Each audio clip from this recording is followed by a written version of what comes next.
Dear listeners, today's story is about a young woman who married a frail millionaire to save her family. But when, on their wedding night, he removed his mask, she faced a revelation that changed everything. Make yourselves comfortable. Emily stood by the window of her small room, staring at the gray sky that seemed to mirror all her inner turmoil. Rain drummed against the glass, the drops merging into shapeless streams just like her life had been falling apart.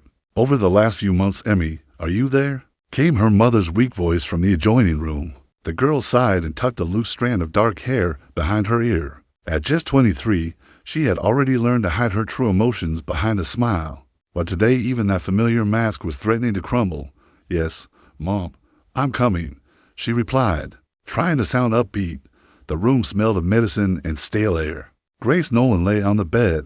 Her once full face had grown gaunt, and her eyes had faded from pain and constant exhaustion. The illness had been consuming her for almost a year, and the family had no money for proper treatment.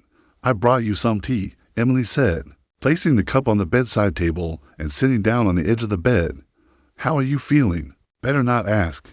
Her mother tried to smile, but managed only a grimace. Where's your father? Dad. He went to talk to those people. Grace closed her eyes, and a tear rolled down her cheek. My God, what have we come to? I told Michael not to borrow money from them. I told him. Emily squeezed her mother's hand. She remembered that day 3 months ago when her father came home with a stack of cash money for her mother's operation that they couldn't afford. It had seemed like salvation, but the lenders turned out to be the kind who never forgive debts. The apartment door burst open, making both women flinch. Michael Nolan walked in, and Emily immediately understood the conversation had not gone well. Her father's face was gray, his hands trembling. Dad, what did they say? He sank onto a chair and covered his face with his hands. For a few moments, there was only silence, broken by the ticking of the old wall clock. We have a week, he finally muttered. A week to return the debt. Otherwise, they'll take the apartment. And that's not all. What else? Emily whispered, though her heart already knew the news would be terrible. They said, there's an option. Michael lifted his eyes to his daughter filled with pain and shame. Their boss. He's a wealthy man. He saw you once when he came here, and he's willing to forgive the entire debt. If you agree to marry him. Emily felt the ground disappear beneath her feet. You're joking. She choked. Dad, tell me this is some sick joke. I would never. Michael's voice broke. Emmy, I would never ask you for something like this. But they said, if we don't pay, they won't just take the apartment. They promised your mother won't live till the end of the month. Grace sobbed and Emily froze. Thoughts flashed chaotically through her mind, each worse than the last. Who is he? She asked, surprised by her own calmness. His name is Richard Harrington. He's nearly 60. They say he barely walks after an illness, but he's very rich, very influential. The next few days passed in a haze. Emily went through her routines taking care of her mother, cooking, cleaning, but a storm raged inside her. Anger at her father, pity for her mother, fear of the unknown future, and worst of all the guilt, because deep down she blamed her parents for all of it. On the third day, a man sent by Richard Harrington arrived. A tall, well-groomed man in his 40s, dressed in an expensive suit. He looked so out of place in their shabby apartment that Emily almost laughed.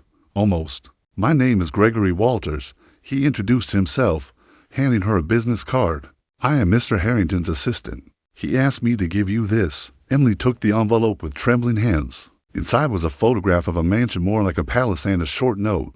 This will be your home. I promise you'll want for nothing. Mr. Harrington is a man of his word, Gregory continued, watching her reaction. He knows the situation is unusual, but he is ready to provide for not only you, but your parents as well. Your mother will receive the best doctors, treatment abroad if necessary, and what does he get in return? Emily's voice sounded colder than she expected. I need to know the truth. What does he really want from me? Gregory hesitated for a moment. Mr. Harrington is nearly 60. He is gravely ill. After a stroke, the left side of his body is almost paralyzed. He walks with great difficulty, using a cane, and a caregiver. Doctors say he has a year left, maybe 2. He has no heirs, no family. He is alone. The man paused. He wants to spend what remains of his life not in loneliness. He needs companionship, a wife who will be by his side. So I'm supposed to be a caregiver. Bitterness broke through in Emily's voice. A wife, Gregory corrected gently. A legal wife. After his death, you'll inherit his entire estate. It's a substantial fortune. Your family will be secure for life. Emily looked toward the next room, where her mother lay listening to every word. Their eyes met, and in Grace's gaze Emily saw pleading and at the same time, readiness to sacrifice everything so that her daughter wouldn't.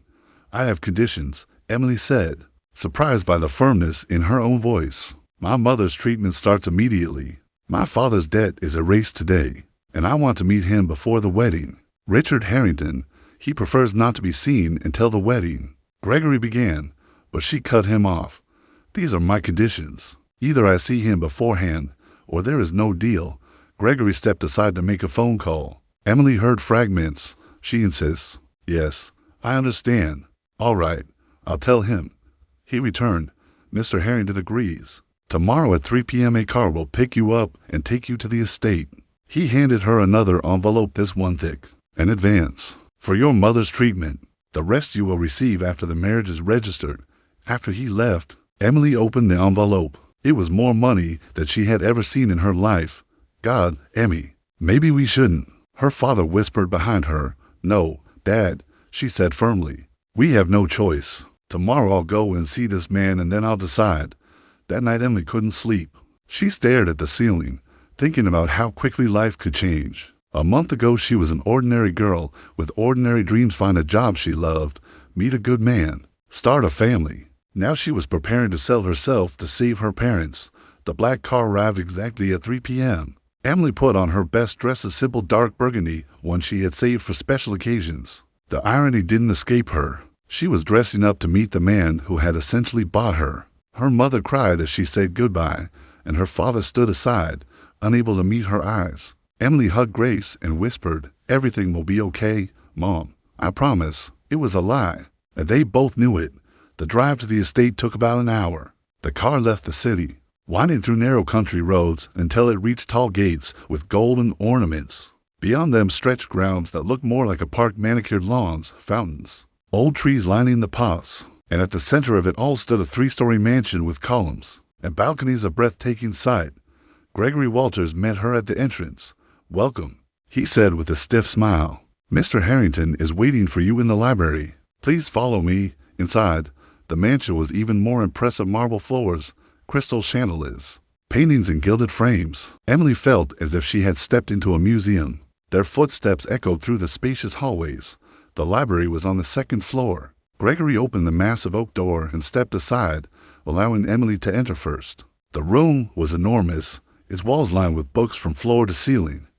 A man was sitting in an armchair by the window, his back turned to the door. Emily could only see his silhouette, broad shoulders, and gray hair. "Richard Aldridge, your guest is here," his assistant announced and stepped out. Closing the door behind him, a heavy, suffocating silence followed. The man didn't turn around, and Emily wasn't sure what to do: approach or wait. Finally, she forced herself to take a few steps forward. "Hello." Her voice sounded quieter than she intended. "Come closer," a deep voice replied. "I want to look at you." Emily slowly walked around the armchair and froze. Before her sat a man whose face was hidden behind a strange half mask, covering the upper part of his face and one eye. Only his chin, covered with gray stubble, and thin lips were visible. His left hand lay lifeless on the armrest, while his right one clutched the handle of a cane. "Don't be frightened," he smirked, noticing her reaction. "The stroke damaged not only my body, but my face as well. The left side is paralyzed, twisted. An unpleasant sight, I know. That's why I wear the mask." Emily swallowed. His voice was strong for someone who looked so frail. "Sit." He nodded toward the chair opposite him.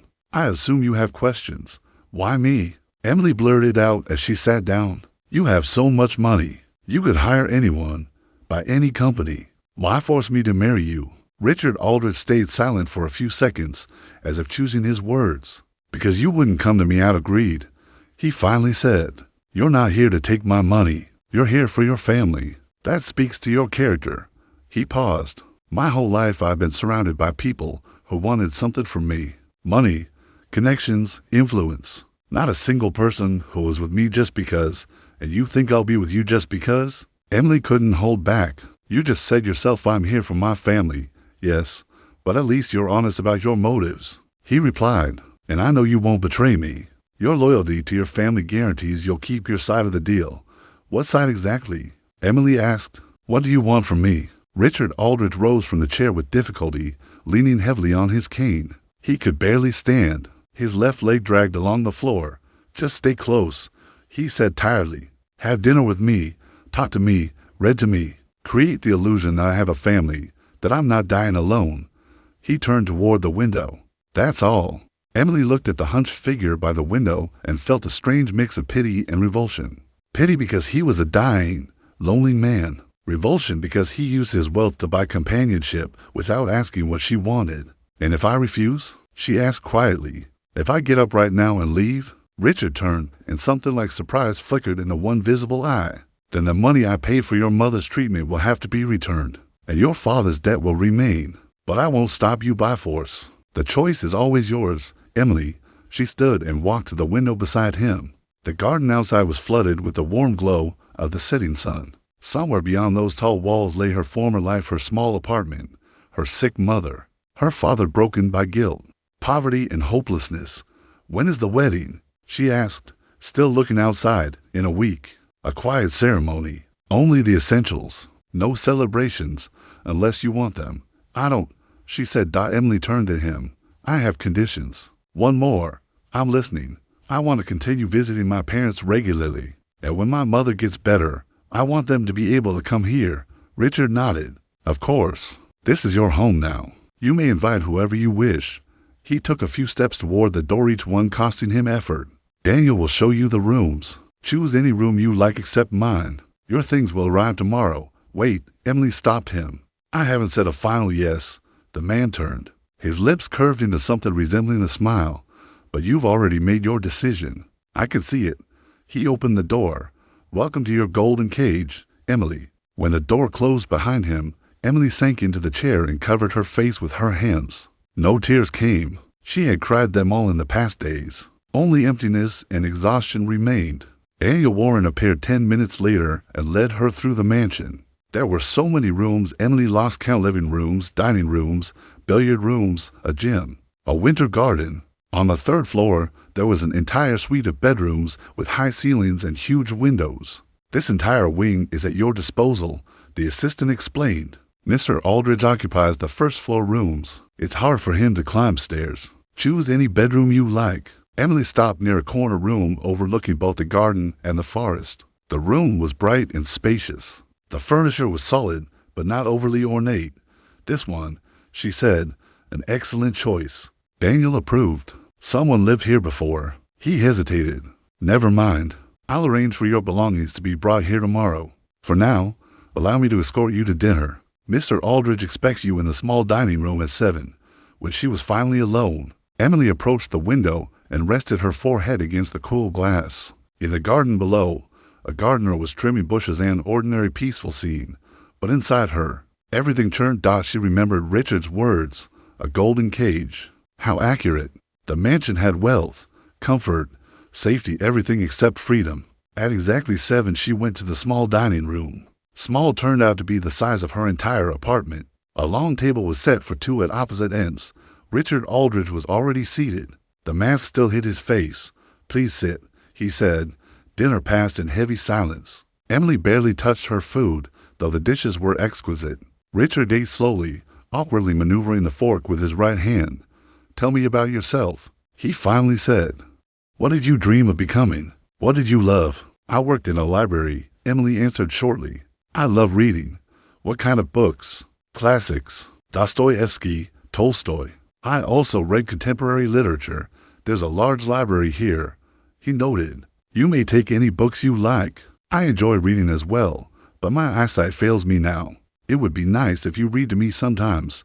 Emily nodded without looking up. After dinner, she returned to her room and stood by the window for a long time, staring into the darkness. The stars in the sky seemed distant and cold like her new life. She tried to imagine living here permanently, calling this place home. But the thought refused to settle in her mind. In the morning, she was awakened by a knock on the door. A woman in her 50s, dressed in a strict gray dress, stood on the threshold. Good morning, she said with a slight accent. My name is Rose Evans. I am the housekeeper. Mr. Aldridge asked me to inform you that breakfast is served at 8. Your belongings have arrived. I instructed the staff to place them in the dressing room. Emily walked into the dressing room and paused. Her modest suitcase looked lost among the new dresses, suits, and shoes expensive. High-quality clothing, clearly selected to her exact size. Where did all this come from? She asked. Bewildered, Mr. Aldridge ordered it. Rose replied with a shrug. He said a wife should look appropriate. If something doesn't fit, let us know, we'll replace it. Emily ran her hand over a silk dress. She had once only dreamed of such things. Now she had an entire wardrobe, but it brought no joy. Every dress was a reminder of the price she had paid. The following days merged into a monotonous routine. Breakfasts and dinners with Richard Aldridge, filled with polite but strained conversations. Long hours in the library, where she read to him aloud. Solitary walks in the garden. Richard didn't demand her constant presence. He gave her freedom, but it was an illusion. She was still in a cage, even if it was gilded. She was surprised that Richard never tried to get close to her physically. He kept his distance, always polite, always correct. Sometimes she caught his single visible eye watching her with some kind of melancholy, but he would look away immediately on the fourth evening, while Emily was reading Chekhov to him. He suddenly interrupted her. You are unhappy here. It wasn't a question. Emily closed the book and looked at him. What did you expect? For me to be joyful? No. He sighed heavily. But I hope that, with time, you would at least get used to this life, to this confinement. Confinement, she repeated bitterly. To the fact that I sold myself. You saved your family, he argued. It isn't selling yourself, it's sacrifice. There's little difference. Emily stood up. May I go? I'm tired. Richard nodded, and she headed toward the door. But his voice stopped her. Emily, I know what you think of me, and perhaps you're right. But believe me if I had another way. He fell silent. Good night. She left without answering Dot in the corridor. She ran into Daniel Warren. How is he feeling? The assistant asked. Tired, Emily replied bleakly and tried to walk past him. But he stopped her with another question. Do you know why he wears the mask all the time? He said the stroke paralyzed part of his face. Daniel gave her a strange look. Yes, of course. Only that. He nodded and left, leaving Emily puzzled. What did he mean? The wedding took place exactly 1 week later, just as Richard had promised. A small civil ceremony without guests or celebration. Only the two of them, Daniel as a witness, and an elderly woman Emily had never seen before. Richard arrived in a strict black suit, leaning on his cane. The mask still concealed half his face. Emily wore a simple white dress, one of those that had appeared in her wardrobe. She couldn't bring herself to look in the mirror before leaving. The ceremony was short and joyless. When the registrar declared them husband and wife, Richard did not attempt to kiss the bride. He simply took her hand, his palm warm and dry, and said quietly, "Thank you." Emily didn't reply. She couldn't. A tight lump in her throat prevented her from saying a word. After the registration, Daniel drove them back to the mansion. Emily stared out of the window, seeing nothing of the passing scenery. She was officially Mrs. She suddenly realized she didn't even know her husband's surname. "What is your last name?" she asked, breaking the silence. Richard smirked. "Now it's yours as well, Aldridge." He paused. "Symbolic, isn't it? Swans represent loyalty and love, and we." He didn't finish the sentence, but Emily understood. They had a contract, a deal, but no love. That evening, Rose Evans appeared in Emily's room with a tray. "Mr. Aldridge asked me to tell you that dinner will be in his chambers today," the housekeeper said, setting the tray down. "He expects you at 9. In his chambers?" Emily repeated, her heart pounding. "But we always dine in the dining room. Today is a special day," Rose answered quietly, avoiding her eyes. A wedding day, after all. When the housekeeper left, Emily sank onto the bed. Her hands were trembling. She had known this moment would come, yet she still wasn't ready. All day she had told herself that Richard was too ill, too weak for marital expectations. But what if she was wrong? At 9 o'clock, gathering all her will, she went downstairs. Richard's chambers were in the eastern wing, where she had never been before. The corridor was dimly lit. Shadows flickered on the walls. She knocked on the heavy door. "Come in," his voice. The room was unexpectedly modest. A large bed with a dark cover, several armchairs, bookshelves, a burning fireplace. A small table was set for dinner, candles, wine, exquisite dishes. Richard stood by the fireplace, still wearing the mask. He turned when he heard her footsteps. "Don't be afraid," he said, as if reading her thoughts. "I won't. I asked you here just for dinner." Traditionally, newlyweds spend their first night together.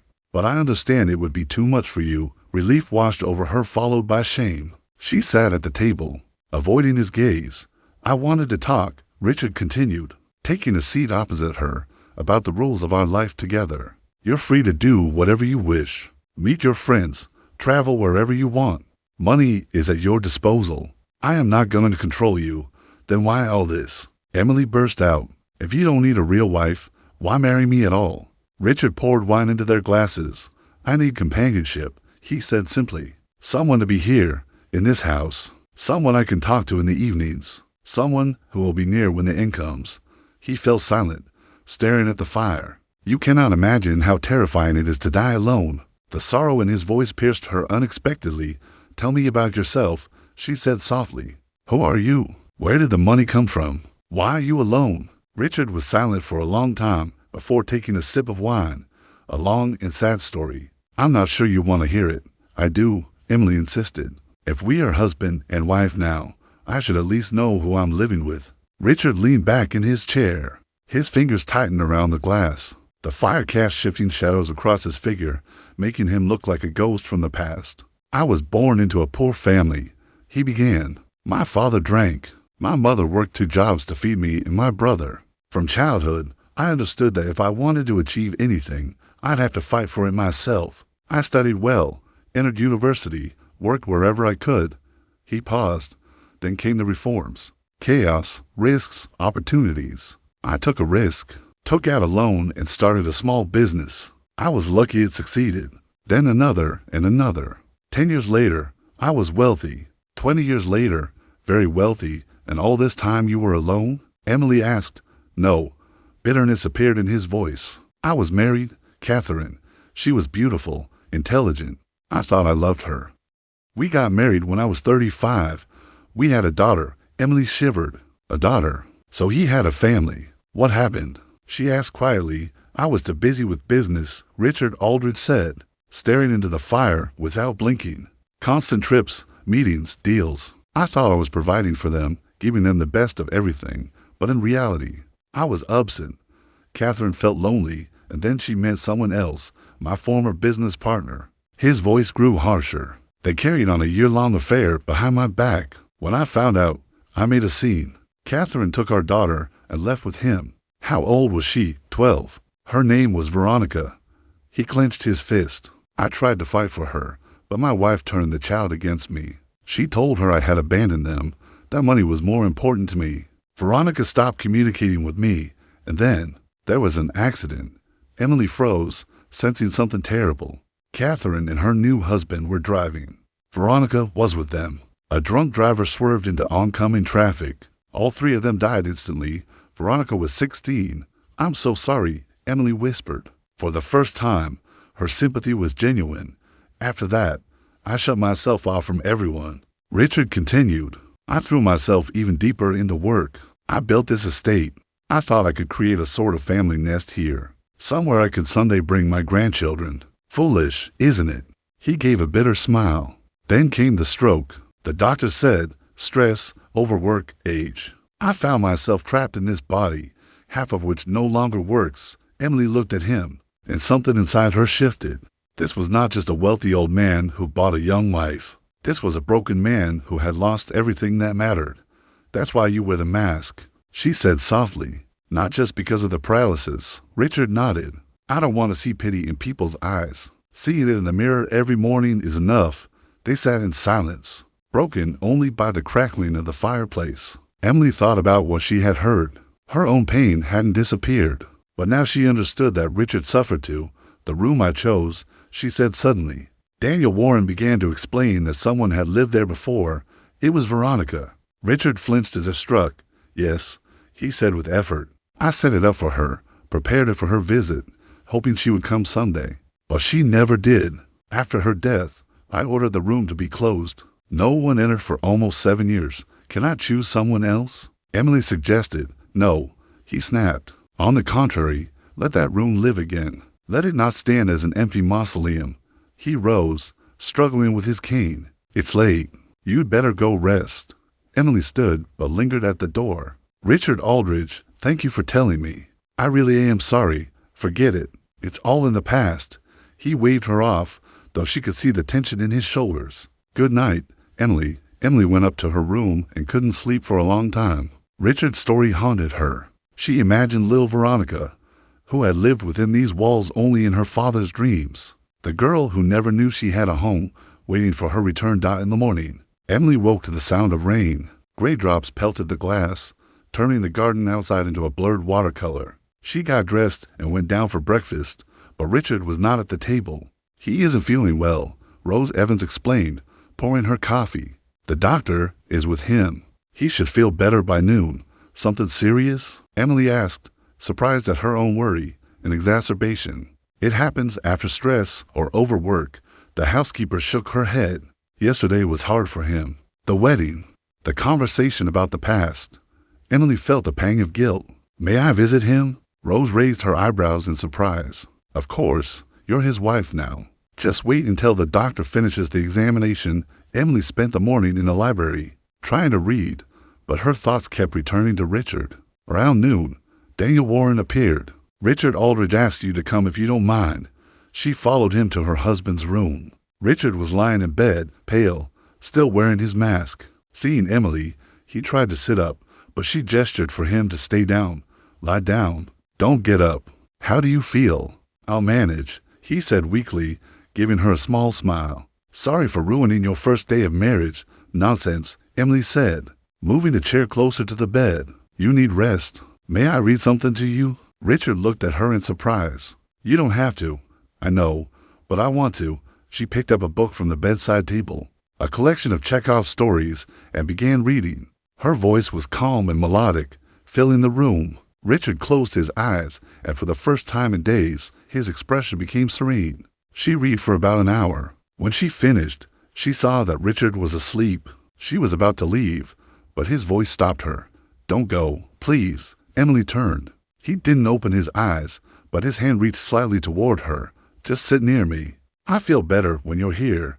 She returned to her chair, and they sat in silence. The rain outside grew heavier, turning into a downpour. The fire crackled in the fireplace, and in this quiet, Emily suddenly realized that she no longer felt as oppressed as before. Something had changed after yesterday's conversation in the evening, when Richard felt better. They had dinner together in his room. He ate little, but was in better spirits.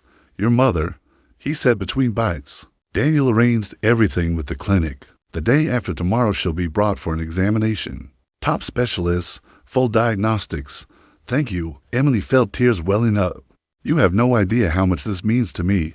I can imagine, he said, taking a sip of water. Family is the most valuable thing. I've understood that too late, but you still have your whole life ahead of you. You too, Emily replied. Doctors can be wrong. Richard smiled sadly. My dear, I've already come to terms, but I'm grateful to fate for sending you to me, at least in the end. They spent the evening together, talking about everything and nothing. Richard shared stories from his youth. Emily spoke about the library where she had worked and the books she loved. With each passing minute, the wall between them grew thinner. When Emily returned to her room, it was already past midnight. She lay down but couldn't sleep. Richard's words echoed in her mind. I feel better. When you're here, it's so simple, yet so full of loneliness. Then she heard a scream. Emily jumped out of bed and, without thinking, rushed down the stairs. The scream came from Richard's chambers, desperate, full of pain. She threw open the door and froze on the threshold. Richard was lying on the floor near the bed, curled up in agony. The mask had slipped to the side, revealing part of his face. Nearby lay an overturned cane. Richard Aldridge. Emily ran to him. What happened? I fell. He gritted through clenched teeth, trying to reach the bathroom. My leg twisted. Don't move. She grabbed the phone she had seen on the nightstand and dialed the number saved under Daniel. After the third ring, her assistant answered, his voice sleepy. Come immediately and call a doctor. Richard Aldridge has fallen. While they waited, Emily carefully helped him sit, supporting his back against the bed. Richard was breathing heavily, his face twisted in pain. The mask now hung by its cord at the side. fully exposing his face. Emily saw him completely for the first time. The left side was indeed paralyzed, the eyelid drooping, the corner of his mouth frozen unnaturally. But that was not what made her catch her breath, even through the signs of illness. Through the gray hair and wrinkles, she saw features that seemed vaguely familiar. Something in the cheekbones, the line of the jaw, the shape of the eyes. "Don't look." Richard tried to turn his head, but Emily gently stopped him. "It's okay. You know I'm not squeamish." She took a towel from the chair and carefully wiped the sweat from his forehead. "Where does it hurt the most?" "My leg. I think I've twisted my ankle." 10 minutes later, Daniel arrived, followed by a doctor, an older man with gray temples and tired eyes. While the doctor examined Richard, Emily stood aside, unwilling to leave. "A dislocation." The doctor confirmed. "A severe bruise. Needs immobilization. A few days of bed rest are mandatory." "I can manage," Richard started, but the doctor interrupted him. "You need constant assistance. You cannot be alone." "Richard Aldridge, in your condition, any fall could be much worse." "I have her," Emily said, surprising even herself. "I'll take care of him." The three of them, Richard, the doctor, and Daniel, stared at her. "Emily." "You don't have to," Richard began, but she raised her hand. "I am your wife, officially, and wives take care of their husbands when they're sick. So don't argue." The doctor nodded approvingly and began giving instructions. Emily listened carefully, remembering every word. When the doctor and Daniel finally left, she helped Richard back onto the bed. "Why are you doing this?" he asked quietly as she tucked the blanket around him. "We both know this isn't a real marriage." Emily sat on the edge of the bed. "Maybe it's not real in the usual sense, but you helped my family, gave my mother a chance to survive, and I can't just stand aside when you're in pain." Richard looked at her for a long time, something like tears glistening in his eyes. "You're amazing," he whispered. "Veronica would have been just as kind, compassionate," Emily said softly.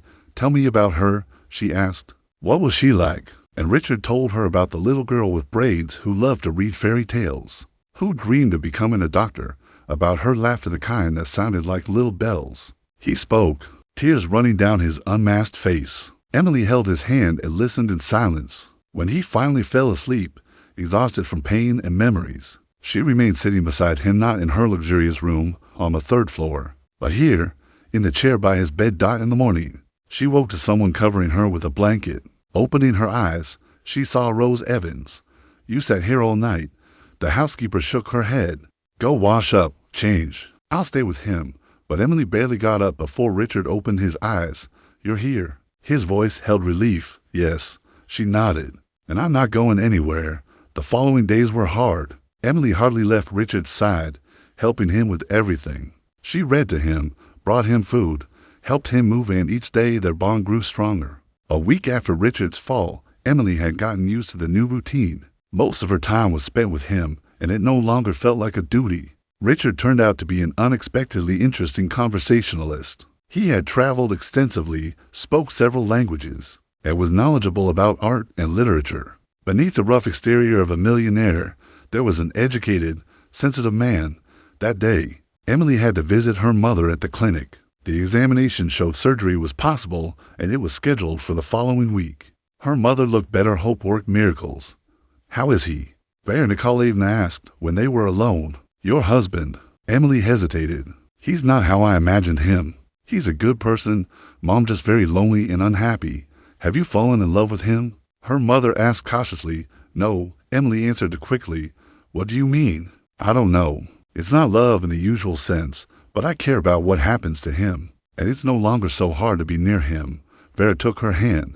"You know, Emily, love can be different. It doesn't always come at first sight, like in the novels. Sometimes it grows gradually from care, from understanding. What you're feeling might be the beginning of something real." Returning to the mansion in the evening, Emily found unusual activity. At the entrance was an unfamiliar car, and in the hall she encountered a tall man, about 50, in an expensive suit.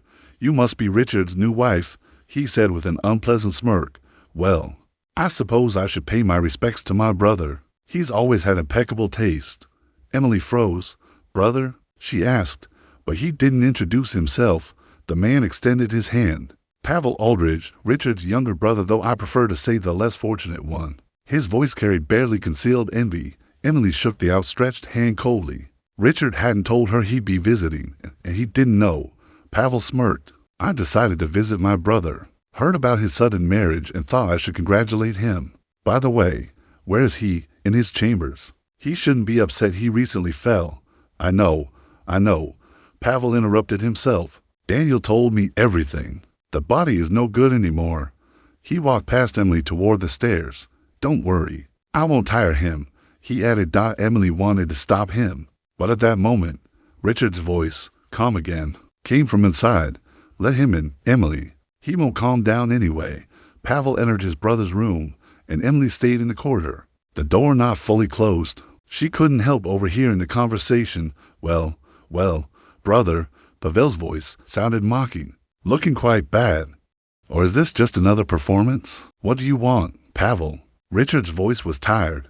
Can't you just visit a relative? I heard you married a girl who could be your granddaughter. Got yourself a nurse. Choose your expression, and what's wrong with that? Pavel laughed. We both know the truth. You paid for her, just like you've paid for everything in your life, business, connections, even your first wife. Catherine didn't marry me for money, Richard objected, but there was a hint of uncertainty in his voice.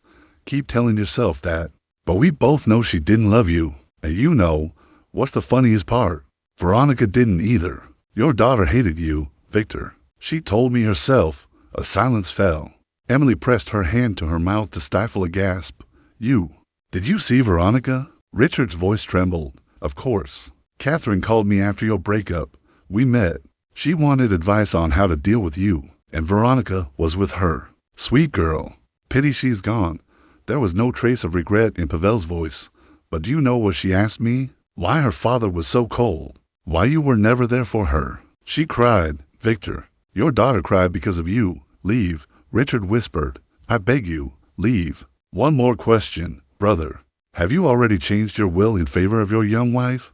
He paused. Or does she still not know the promised inheritance needs to be formalized? Interesting. What will happen if you don't make it in time? The old will in my name is still valid. Emily froze. The will. It hadn't been changed yet. I'm going to rewrite it this week, Richard said. Already arranged with the notary. You're going to, Pavel mocked, but haven't yet. And considering your health, you might not make it. Think about that and about the fact that your dear little wife may be wasting her time on a dying old man. He left the room and ran into Emily in the corridor, smirking. Eavesdropping? Nothing. Now you know the truth. My advice, rush in with a will, or you could end up with nothing. Emily watched Pavel leave, feeling her world turn upside down. His words echoed in her mind. Rush him with a will, or you could end up with nothing. She slowly entered Richard's chamber. He sat on the bed, back to the door, shoulders slumped. The mask lay on the nightstand since the night he fell. He had stopped wearing it around Emily.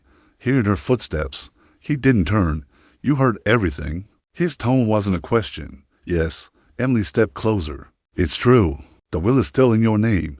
Richard let out a heavy sigh and finally turned to her. His face, distorted by paralysis, looked especially sad in the dim glow of the evening lamps. Yes, I made it years ago, when Pavel and I were still on normal terms. After Veronica died, I saw no reason to change it. There was no one left to inherit anyway. He looked at her. When you agreed to marry me, I immediately told Daniel to contact the notary. I wanted to transfer everything to you. Then why didn't you? The notary was away. Wouldn't be back until the day after tomorrow. I was going to tell you. He fell silent. I feared you'd think I was trying to buy your favor, that money was all I could offer. Emily sat at the table beside the bed, thoughts racing. Daniel had promised her the inheritance even before the wedding. So Richard really had intended to change the will from the start. But what if he didn't make it? What if something happened before meeting the notary? What are you thinking about? Richard asked quietly. That Pavel is right, she admitted. I really agreed to this marriage because of money. Not for myself, but still, for money. It doesn't make me better than those you call buyers in your life. No, Richard said sharply. You're not like that. Pavel said those horrible things to make us fight. He's envious and greedy. Always has been. I helped him, gave him money for business, pulled him out of debt. But it was never enough. He wanted what I had, but didn't want to work for it. He said you bought everything in life, even Catherine. Richard closed his eyes, a grimace of pain crossing his face. Maybe he's right. Maybe I really thought money could solve everything. I showered Catherine with gifts, bought her a huge house, an expensive car. I thought that was love to give someone everything they wanted, but I forgot the most important thing. To give myself, my time, my attention. He opened his eyes and looked at Emily. With you, I don't want to repeat that mistake. I don't want money to be all that exists between us. Emily felt her voice tremble. You bought me, paid for my company. Isn't that the same thing? At first, yes, Richard admitted. But now, Emily, be honest. That night after my fall, when you sat by my bed, reading to me, cared for me all week, did you do it just because I paid for your mother's treatment? Or was there something else? Emily was silent. She didn't know how to answer because she didn't fully understand her own feelings. When she cared for Richard, it had genuinely felt natural. Moreover, she worried about him, felt anxious when he was in pain. But was it love or just pity for a lonely, sick man? I don't know, she finally admitted. I do care about what happens to you, but I can't say I love you. That would be a lie. And I'm not asking for love either. Richard reached out, carefully covering her hand with his. I just ask you not to leave. Stay with me until the end. Not for money, not for the will, just because it's easier for me when you're here. Emily looked at their joined hands. His palm was warm, fingers gently squeezing hers, and in that touch, there was nothing demanding, nothing overbearing, just a request, a hope. All right, she whispered. I'll stay. They sat like that for a few minutes in silence. Then Emily gently freed her hand. You need to rest. And me? I need to think. She left the room and went upstairs. All night she couldn't sleep, tossing in bed, replaying the conversation with Richard and Pavel's words. By morning, she had made a decision. At breakfast, she told Richard, I want you not to change the will. He dropped the fork he had been about to use on his omelet. What? Don't change the will to my name? Emily repeated firmly. I don't want money hanging between us. I don't want to think about inheritance every time you're unwell. And I don't want you thinking I'm here only for that. Emily, that's madness. Richard shook his head. You married me expecting security. I can't. Yes, you can, Emily interrupted. You owe me nothing. Mom is already receiving treatment. Dad's debts are settled. That's enough. The rest, only if I truly deserve it. Not as a wife by contract, but as she hesitated, choosing words like someone who genuinely cared. Richard looked at her long, and in his one visible eye, tears glimmered. You're amazing, he whispered. Truly amazing. I just don't want to live with the thought that I'm waiting for your death for money. Emily admitted, I'm satisfied with what you've already done for my family. And if you do want to leave me something, only when you're sure I deserve it. Not before. Daniel appeared in the doorway. Richard Aldridge, the notary, is free earlier. He can come tonight if convenient. Richard and Emily exchanged glances. He raised a questioning eyebrow, and she nodded. Decision made. Tell him I've changed my mind, Richard said to his assistant. I won't change the will. Daniel looked surprised but said nothing, only nodded and left. The following days passed under a strange tension. Emily felt that her decision to refuse the will had changed something between her and Richard. He looked at her differently now, with a reverence and tenderness that hadn't been there before, as she found herself missing him more often when he wasn't around. Her mother's surgery went successfully. Svetlana spent the entire day at the clinic, holding her father's hand as he fidgeted with anxiety. When the surgeon emerged from the operating room and announced that everything had gone well, Mikhail Petrovich broke down in tears, and Svetlana felt a weight that had pressed on her for months lift from her shoulders. That evening, she returned to the mansion, exhausted but happy. Richard was waiting for her in the library, and when she shared the news, he smiled. Truly smiled, despite his distorted face. I'm glad, Svetlana. Really glad for you and your family. This is all thanks to you. She sat next to his chair. If it weren't for you, Mom wouldn't have survived until this operation. Then at least I've done something right in this life, he said, taking her hand in his. You know, I've been thinking about what you said about the will, and I want you to know I'll still take care of you. Maybe not through a will, but there are other ways. A trust fund, for example. Pavel won't be able to challenge it. Richard, please, she said. He squeezed her hand. Let me do this. Not because you are my wife by contract, but because you've become important to me. Very important. I can't allow you to be left with nothing after I'm gone while Pavel bathes in money. Svetlana looked into his eyes and saw such sincerity that she could not refuse. All right, but only a reasonable amount. Not the entire fortune, agreed. Richard exhaled in relief. They spent the evening in the library talking about books, life, and dreams. Richard spoke of the places he had visited, the countries he wished he could show Svetlana if his health allowed it. She listened, imagining those journeys, and with a touch of sadness realized they might never happen. "What are you thinking about?" Richard asked, noticing her wistful expression. "That is unfair. You've seen so much, experienced so much, and now you're tied to this house, to this chair." She paused. "You wanted to show me the world, but we both know it's impossible.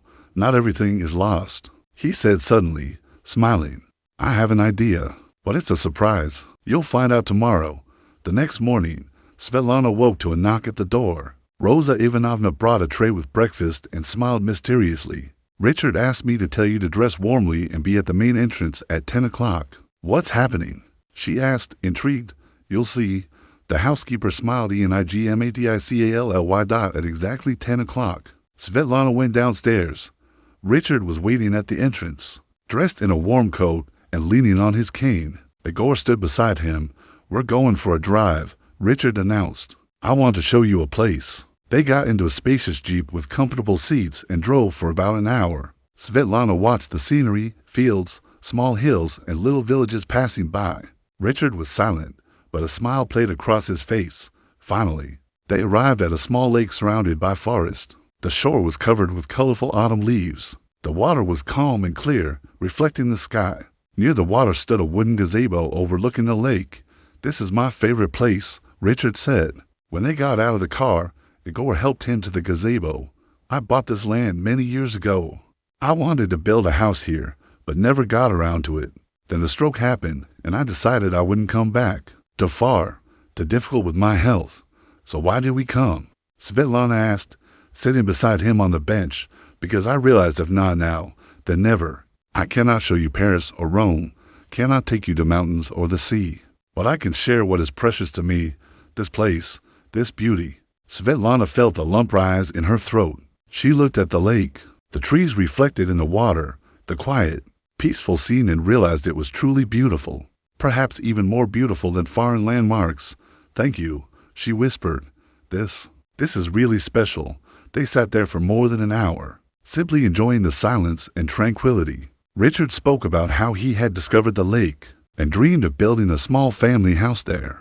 Svetlana listened, imagining what his life could have been if things had gone differently. On the way back, Richard dozed in the car, resting his head on Svetlana's shoulder. She remained perfectly still, afraid to wake him, watching his face. Even distorted by paralysis, it now seemed familiar to her. Once, she had seen only an old, sick man who had bought her. Now she saw a broken-hearted man seeking warmth before the end. And suddenly, she realized she had fallen in love. Not passionately, not wildly, but quietly, deeply, truly. The thought struck her, both thrilling and frightening. She had fallen for a dying man with so little time left. That evening, after Richard rested from the trip, Rosa Ivanovna knocked on Svetlana's door. Her face was worried. "We have a problem," she said quietly. "I overheard Igor on the phone. He called Pavel, spoke about Richard's health, and that he left the house today. Pavel asked when this could end, and Igor said, 'Soon, very soon.'" Svetlana turned cold. "You think?" "I don't know what to think." Rosa Ivanovna shook her head. "But I don't like what I heard. Igor had worked for Richard for 20 years, and he also knew Pavel well. And if there was still left everything to the younger brother." She didn't finish the sentence, but Svetlana understood. "We must warn Richard," she said. "Warn about what?" "We have no proof, only suspicions. And Richard trusts Igor as he trusts himself. Then I will watch him more closely." Svetlana said firmly, "I will not leave his side for a step." For the next days, she indeed stayed almost constantly with Richard. They had breakfast together, she read to him, they talked, and in the evening had dinner. Igor tried several times to get her away with various excuses, signing documents, discussing her room, but Svetlana always found a reason to stay. She saw Igor frown, throwing her irritated glances, but he said nothing. Perhaps Rosa Ivanovna was wrong. Perhaps the conversation had been harmless. Until it happened a week after the trip to the lake. Svetlana came to Richard with morning tea, as she always did. He was sitting by the window in his chair, holding a document. His face was pale as death. What happened? Svetlana asked. Alarmed, Richard silently handed her the paper. It was a printout of a bank transfer, an enormous sum moved to an offshore account 3 days ago. Barry Richard's signature. I didn't do this, he whispered. I never signed this transfer. I haven't even seen this document. Svetlana examined the signature. It looked very similar to Richard's handwriting, which she had seen countless times, but one detail gave it away: the final letter of the surname. Richard always added a flourish. This signature lacked it. It's a forgery, she said.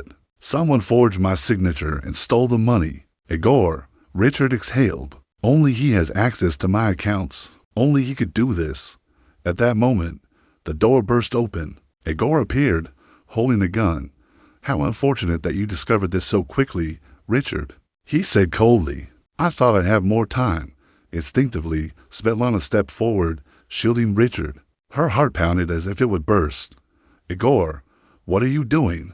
Richard's voice trembled not from fear, but from the pain of betrayal. 20 years. 20 years I've been at your side. 20 years I've been your shadow, the assistant shouted, his face twisted. 20 years I've fulfilled every whim, smiled, bowed. You never even saw me as a person. I was just a function, a tool. And Pavel? He offered me a share real money after your death. All I had to do was help it along a bit. You wanted to kill him? Svetlana whispered. I didn't want to. I want to, Igor corrected coldly. Today, right now, accidents. The old sick man falls from the stairs. No one will prove anything. And tomorrow Pavel inherits, and I get my share. And me? Asked Svetlana, trying to buy time. You were witness. Tried to help your husband, and fell to. Tragedy. Richard tried to stand, but Igor aimed the gun at him. Sit. At that moment, the door behind Igor flew open, and Rosa Ivanovna charged into the room. Wielding a heavy candlestick, the blow struck Igor squarely in the back of the head. He groaned and collapsed, the gun falling from his hand. I heard. I called the police. Rosa panicked. Svetlana rushed to Richard. He sat, pale and shocked. She hugged him, and he clung to her like a child. It's over, she whispered. It's all right. I'm here. The police arrived 10 minutes later. Igor was taken away in handcuffs. Rosa had previously contacted the bank and blocked the transfer. The money remained in Richard's account. Security cameras in the mansion had recorded Igor forging the signature. Pavel was also arrested. Their phone conversations revealed the full extent of the conspiracy. 3 months later, Svetlana sat in the same gazebo by the lake where she had visited with Richard. He was beside her, without his cane. Rehabilitation after Igor's arrest had shown unexpected results. Part of his paralysis had been exacerbated by medication secretly added by the assistant. Without them, Richard began to recover. What are you thinking about? He asked, taking her hand. How strange a path we had to walk, Svetlana said, looking at his face. His paralysis had lessened, and he no longer wore a mask.